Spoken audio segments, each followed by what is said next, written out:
Hi from babies. இன்னைக்கு Nifty market எப்படி இருந்ததுன்றத பார்க்கலாம். இன்னைக்கு வந்து மார்க்கெட்ல 25,100 அப்படின்ற ஒரு ஸ்டாண்டர்ட் ஃபார்ம் ஆயிருக்கு. ஸோ ஸ்டாண்டர்ட்னா அந்த ரேஞ்சுக்குள்ள தான் இருக்கும்ன்றது நம்மளுக்கு தெரியும். இன்னைக்கு ஒரு ட்ரெண்டே மார்க்கெட்டா இல்லையா அப்படின்னு பார்த்தீங்கன்னா, இன்னைக்கு அந்த ஓப்பன் அண்ட் க்ளோஸுக்குள்ளேயே தான் மார்க்கெட் இருக்கு.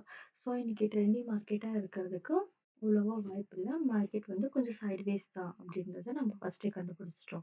நான் சொல்லியிருக்கேன் இன்னைக்கு இந்த இண்டிகேட்டர் வந்து புது இண்டிகேட்டர். இந்த எஸ்பிடி அப்படின்றது இருக்குல்ல, இது வந்து ஒரு ஃபோர்காஸ்ட் மாரி.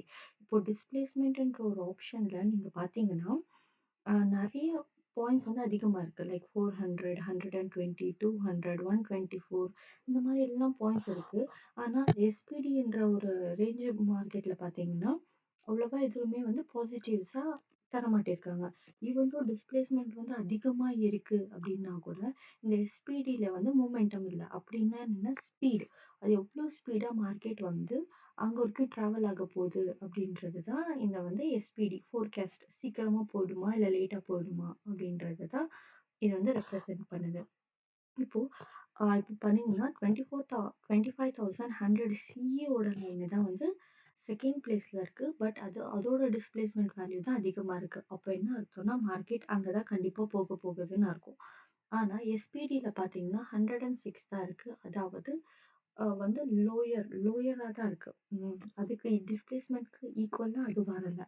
ஏன்னா, அது வந்து ஒரு ஸ்பெஷல் கால்குலேஷன்ஸ் யூஸ் பண்ணியிருக்கோம். மார்க்கெட் வந்து ஸ்பீடா போகுதா?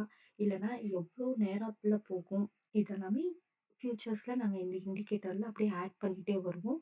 இப்போதைக்கு இந்த எஸ்பிடிய வந்து நாங்க இன்ட்ரோடியூஸ் பண்ணியிருக்கோம். இது வந்து ஸ்பீட ரெப்ரசென்ட் பண்ணும்.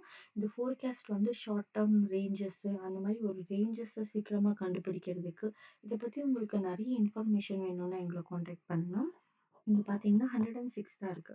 ஸோ மார்க்கெட் வந்து ஃபாஸ்ட்டா மூவ்மென்டம் இந்த இதுல ஆகாதுன்றத அது ரெப்ரசென்ட் பண்ணுது. அதே மாரி இந்த எஸ்பிடில ஹையஸ்ட் பாயிண்ட் எடுத்துக்கிட்டீங்கன்னா 123.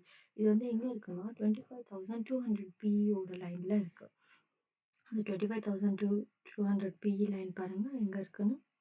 ஸோ இதுதான் டிஃபரன்ஸ் நான் சொல்ல வர்றது என்னன்னா, இது வந்து டிஸ்பிளேஸ்மெண்ட் வந்து அதிகமா இருந்தாலுமே, மார்க்கெட் அங்க சீக்கிரமா போகுமா? இல்லையான்றத நம்ம கண்டுபிடிக்கிறதுக்கு, இந்த அந்த டேபிள்ல இருக்கிற காலம் வந்து ரொம்ப இம்பார்ட்டன்ட்டா இருக்கும்.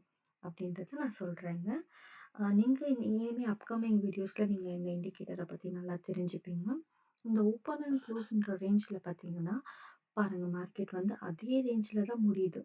மார்க்கெட் ஒரு ட்ரெண்டி மார்க்கெட்டா இருந்துச்சுன்னா, நான் நான் சொல்றேன்ல உங்களுக்கு 24,000 பிஇக்கு அந்த லெவலுக்கு ரீச் ஆகும் அந்த லெவல். அது எந்த ஸ்பீட்ல ரீச் ஆகுது? சீக்கிரமா ரீச் ஆகுதா? ஸ்லோவா ரீச் ஆகுதான்றது எல்லாமே இனிமே அப்கமிங் வீடியோஸ்ல நம்ம பார்க்கலாம். இன்னைக்கு வந்து மார்க்கெட்ல ட்ரேட் எடுக்கல. ஏன்னா மார்க்கெட் வந்து ரொம்ப சைட்வேஸா இருந்ததுனால, இன்னைக்கு ட்ரேட் இல்ல. ஓகே. Thank you. பாய்.